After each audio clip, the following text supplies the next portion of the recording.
Hey everyone, Shannon here. Welcome back to my channel. In today's video, I'm going to be showing you how to live 1 month ahead with You Need a Budget or how to stop the paycheck to paycheck cycle. So if you're watching this video, you might be wondering, Shannon, should I be watching this video? I'm interested in doing this, but I have things like credit card debt, or maybe I don't have a savings account. That's a-okay. This is actually the best place to start when you want to pay off debt and save money. So if you are here and you have something like $9,000 in credit card debt, or you don't have a savings account yet, this is actually your step number one. This is exactly where you're supposed to be. This is exactly what you're supposed to be watching right now.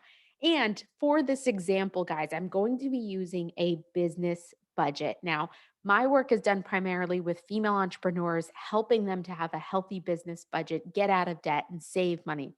So, for this example, I'm using a business budget, but this business budget is just like a personal budget. We have things that recur monthly. We have things that maybe only recur once in a while, or things we can adjust or change. We have things that come up once in a while. So, all of this is still applicable to you, even if this is for your personal finances. Okay. And let's talk about why.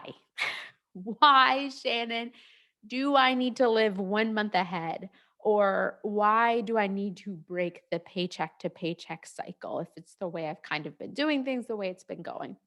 So here's why you want to break the paycheck to paycheck cycle. You want to stop accruing debt, basically. If you haven't accrued debt yet, you must be one of those lucky people who haven't had some unexpected expense come up and not be able to pay for it. Even if you're thinking, well, Shannon, I have a 3 month savings account. Why would I still need to live 1 month ahead of my expenses? And the reason for that is because your savings is there for things like emergencies. So if you were to have something that completely wiped out your savings, and now you have no savings and you are now back to living paycheck to paycheck. You want to break that cycle and stop yourself from getting into debt. And having this 1 month buffer is basically the thing that will say, like, I have 1 month to figure my shit out before I get into debt, before I lose all my savings. It gives you that nice buffer. And I'm just telling you, like, your money anxiety goes way down. And you don't just have to stop at 1 month. You can do 3 months or 2 months, whatever it is. If you do have debt right now, no savings account, what I would say is just start off with the 1 month, then build your savings account, then start paying off debt. All right. So don't try to do 3 months or anything like that. Just start off with the 1 month. Okay. So you are here. Let's talk about how do we do this? How do we use You Need a Budget? For this example, basically what I've taken is around $5,000 and distributed to all of this person's expenses. So if this person comes to me and they tell me, Shannon, I have $9,500 in credit card debt, I have no savings, what do I need to do? What I would tell them to do first is first, we're going to create this next month category. Okay. So everyone should have this. And you're going to have this for every single month of your budget. You're going to have a next month category. All right. That's the first step. The second step is really to find out exactly what your expenses are because we need to know how much money we're going to need to put into that bucket.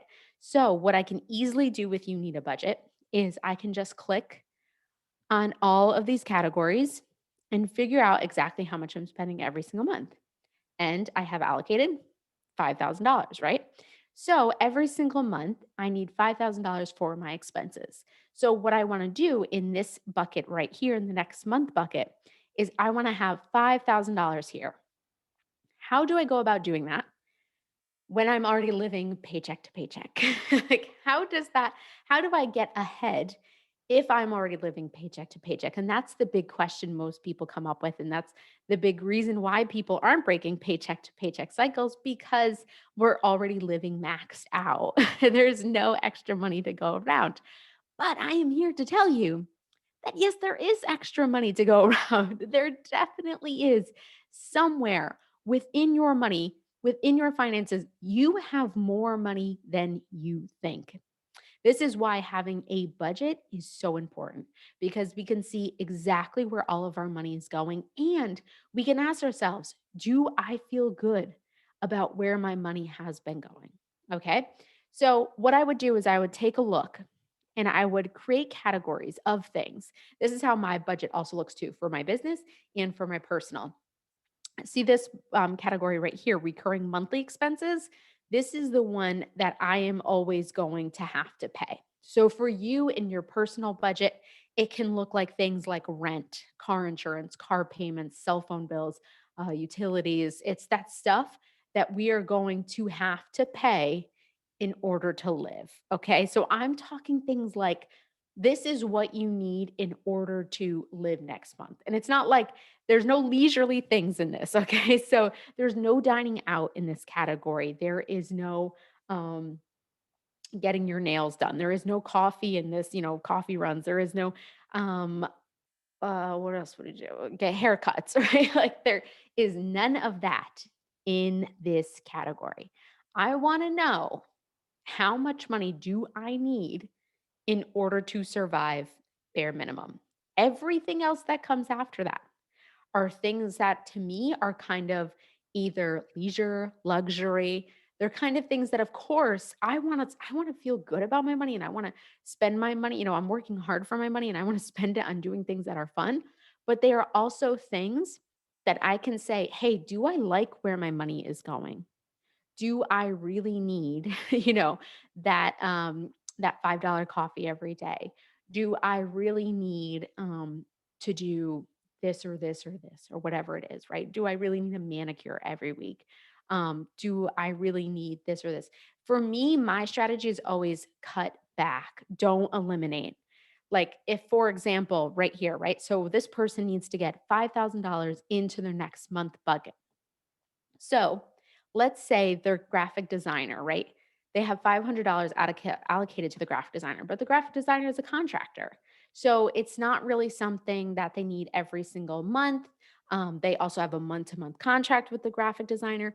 So let's say for the month of May, they say, you know what? I'm going to hold off on doing like another round of work with the graphic designer. I'm going to move this $500 to my next month bucket. We do that. Also, we take a look at stuff I forgot to budget for. Now, when you're using You Need a Budget will tell you this is a demo budget, so it's not going to give me a lot of information, but it will usually tell you how much you spend. It would have here a number that you actually spend on stuff I forgot to budget for. So, usually in stuff I forgot to budget for, I would say for the most part, not most of us need $500. So, let's say, for example, this person, they like to buy another program, they like to invest in, some graphics for their website. Maybe they like to have a session with a coach, and that's kind of why they have this $500 here.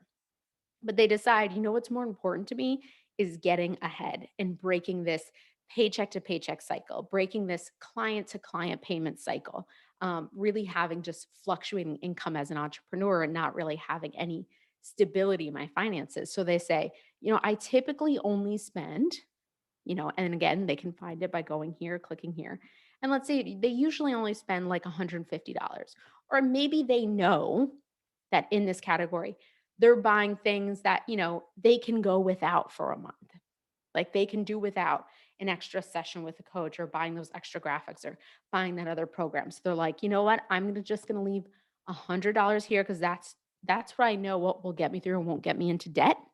And I'm gonna move that into next month. All right. So, how are we looking, guys? All right. We got $900 in our next month category, which is very exciting. All right. This is exciting. We are getting there. We have found $900 in our budget. Isn't that awesome? Like, isn't that so cool? We have found $900 that we thought we didn't have any money available for. All right. Let's try to find some more. And here's my philosophy on this is that when it comes to stopping this paycheck to paycheck cycle, the way I like to do it is I like to have one hard month. I like to just have one hard month. So I will eliminate the shit out of everything, even though that's not my philosophy with a lot of my clients because I know it's unsustainable. But for me, I've been through it. Like I know It's temporary, right? For someone who's just beginning budgeting, I would never want them to eliminate coffee. I would never want them to eliminate dining out. Then they're not going to stick with it. I know for me, I've been budgeting for 2 years now.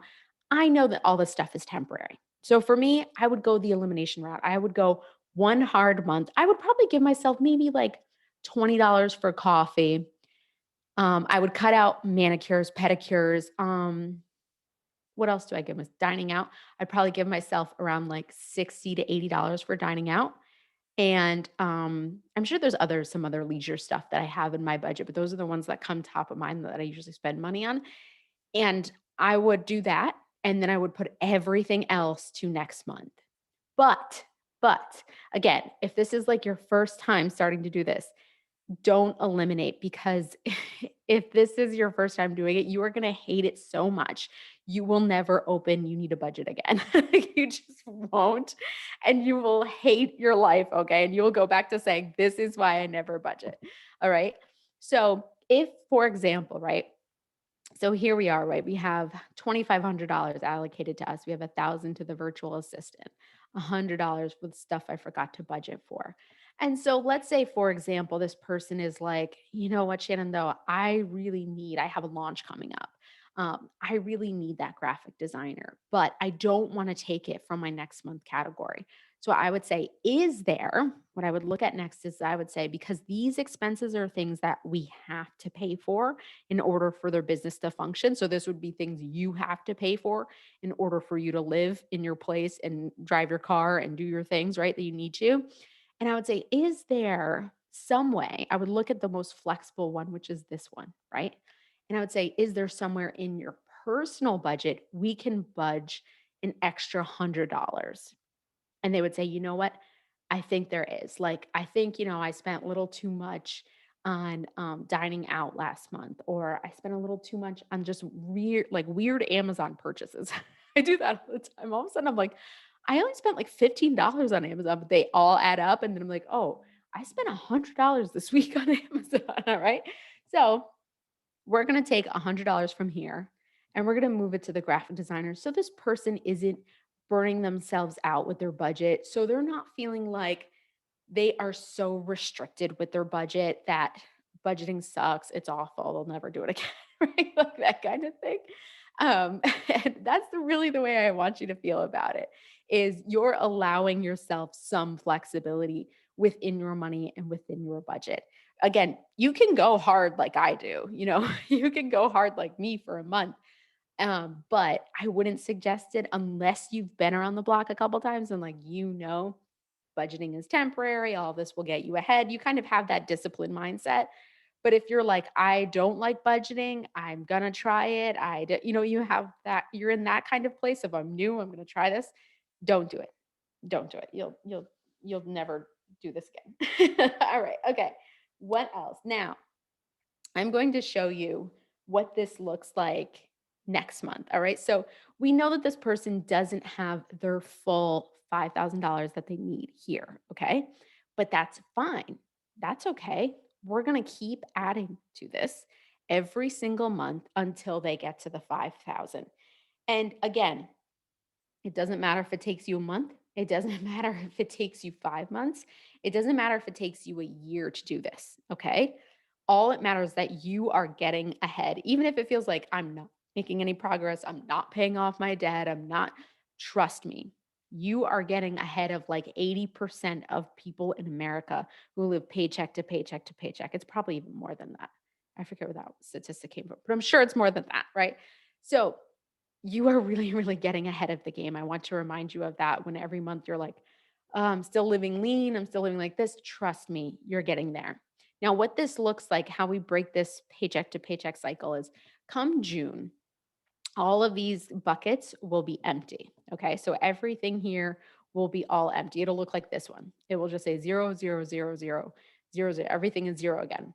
But you know what will be cool is, as May, right? As you go through May and you're getting money that comes into your account, whether it's paychecks or clients or whatever, that money's going to come through your checking account and we're going to put it here. And then we're going to move it from here to next month. Okay.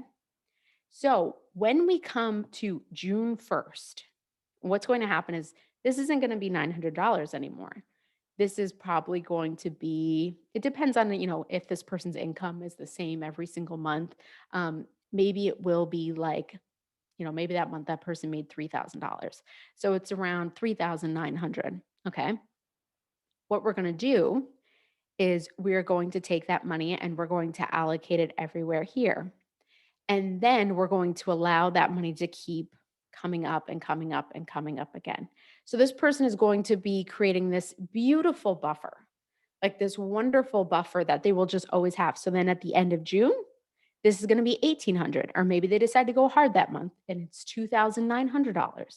So they're always going to be getting closer and closer to building up that buffer. When you get to that number, when this person gets to $5,000 in this category, what that means is when all of these numbers, let's say they do it in like, I don't know, let's say they do it in like July. Let's make pretend this is July's budget, okay? Everything here will be 0, 0, 0, 0, 0. This number will be $5,000, okay? And then we'll be able to allocate that money here. So then in July, any of the money that comes in July just goes straight to this next month bucket. Okay. And we just keep putting that money into that bucket. So we're not waiting for, July 23rd to pay the utility bill because we're waiting for a paycheck or we're waiting for our client to pay for something. We're using June's money. We're using the money we made for May and June in order to cover July's expenses. So July's money will then pay for August's expenses. And that is how we continue to live 1 month ahead of our expenses. We will always have this number here. Now, of course, if it's going to take you some time, you'll have a couple months where no, this number won't be what you need it to be. That's okay. Leave the number there. Biggest tip I can give you is do not look at your checking account number. It won't matter. Once you start using You Need a Budget and you're using it to live 1 month ahead, this number is going to throw you off. If you're anything like how I used to be before I started budgeting, I would look at that checking account number and I would spend whatever it was. So if it was $5,000, I'd say, great. My rent was paid, my car payment was paid, I paid my cell phone bill. I maybe have this bill coming up in 2 weeks and this bill coming up. And, I probably have like, like another like $3,000 coming out of my account. Great. I got $2,000 to spend. And I would just spend it. It would just be gone. All of a sudden it would be gone. And I would be like, I'm broke. Like I'm always broke. I never have enough money. Right. Like, and for me, no, it probably wasn't 2,000 at the time. It was probably something like 500, 600 extra dollars. Right. But I would just spend that shit till it was gone, having no idea where it went. But always thinking, yeah, I'm just living paycheck to paycheck. I'm just waiting for the next paycheck to pay for the next bill, to pay for the next thing. Right. So that is why it's important when you use you need a budget. You just don't look at this number because the only number you need to look at is this number here, and maybe, how much like your credit card is at. But really for the first, because you're going to see this number is going to be in your account and you're going to think, I can spend that. No, you can't. Don't touch that money. That's untouchable money. Even though you're like, well, all my bills are accounted for, all my buckets are full, they're all green.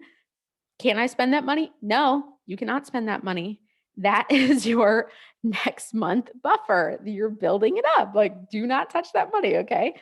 That's the biggest tip I can ever give you is that once you start using You Need a Budget, you don't look at your checking account and try to do those calculations again. It just will mess you all up. You're just supposed to look at your budget and your budget will tell you, hey, how much money you can spend on the graphic designer, or hey, how much money you could spend on coffee this month. That's what your budget is there for. All right, guys, let me check my notes. Make sure I got everything here. Yes, I think I did everything.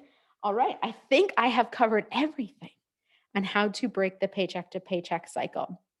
If there is something I did not cover, please leave it in the comments below. I would love to hear from you guys about this. I also have two amazing things for you. If you are in credit card debt and you're like, I Don't feel like I can ever get out of credit card debt. I currently have paid off $20,000 of credit card debt, and I did it using this first step. But there was way more mindset stuff that went into me paying off debt because I used to think I just need to make more money. I made a whole bunch of money in my business in 2018 and still carried $17,000 of credit card debt. Don't know why. Well, now I know why I couldn't pay it off. To me now, I don't know why I didn't pay it off, but it was all in the way I was thinking about money and about debt and about building wealth. I just thought, oh, I just need to make more money. I just need to make more money. And that never got me out of debt. I got out of debt in like the lowest income year of my business. That was when I got out of debt. So if you guys want to watch that video, I'm going to leave that link down below. So it's 3 things I did to get out of $20,000 of debt. If you are here and you're like, well, I'm debt free, but I'm having trouble with savings, or maybe I don't know if I need a savings account first. Yes, you do before you get out of debt. I created a 6-month savings account, and if you want to know how I did that, I'm going to leave a link down below with a 30-minute masterclass and a worksheet included, showing you how you can find money in your budget to create your 6-month savings account. And I also use You Need a Budget in that tutorial too. So if you guys enjoyed this, feel free also to like and subscribe to my channel. I'm going to be doing more You Need a Budget tutorials. Obviously, I like to talk about money, female entrepreneurship, getting out of debt, saving money, becoming wealthy. A couple of more videos I have are coming out are rich versus wealthy. And I have one more video that I'm going to be doing on financial infidelity, which is when you lie to your spouse about your money, which is going to be really juicy and so good. All right, guys, if you have any questions, leave them down below. Thank you so much for watching, and I will see you in the next one.